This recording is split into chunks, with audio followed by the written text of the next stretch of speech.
Ukrainian officials are now reporting more than 2,000 casualties as Russia continues to shell major cities, including civilian areas. These aren't military targets.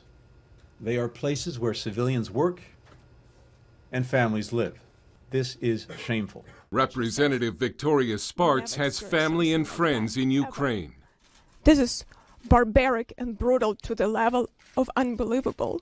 They are bombing non-stop civilians, non-stop, from morning till night. The International Criminal Court's prosecutor has announced an investigation into war crimes. The Russian army has reportedly taken the strategic port city of Kherson, the first large Ukrainian city to fall, and have 4 major Ukrainian cities surrounded. A massive Russian convoy 17 miles north of the capital Kyiv seems to have stalled.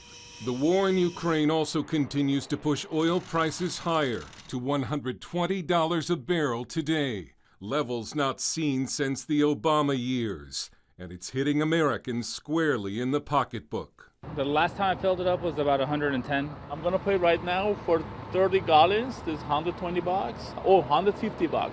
It's $5 each gallon. Not only is our energy bill up, but our grocery bill is up. Our gas for our vehicles, that's up as well. In his State of the Union address, Joe Biden said he would release 30 million barrels from the strategic oil reserve to bring down prices. But critics call that a small band-aid on a misguided energy policy that has again made America dependent on foreign oil. You know, he's releasing 1.5 days oil supply for the United States. 1.5 days. Well, that's not a strategy. And even as the U.S. uses economic sanctions to punish Russia for its invasion of Ukraine, it continues to indirectly fund the Russian war machine by continuing to buy Russian oil at much higher prices. The difference is more than paying for the war.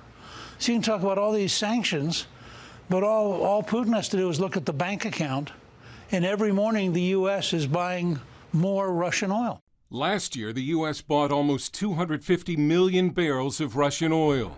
At today's oil price, that's almost $30 billion into the Russian economy annually. In just 13 months, we've gone from a country that was exporting oil to one that now has to depend on our enemies for our energy. That's a very dangerous predicament. Economist Stephen Moore. We have 250 years worth of natural gas. We have 500 years worth of coal. We have 150 years worth of oil. We're not running out of it. We just need to drill for it.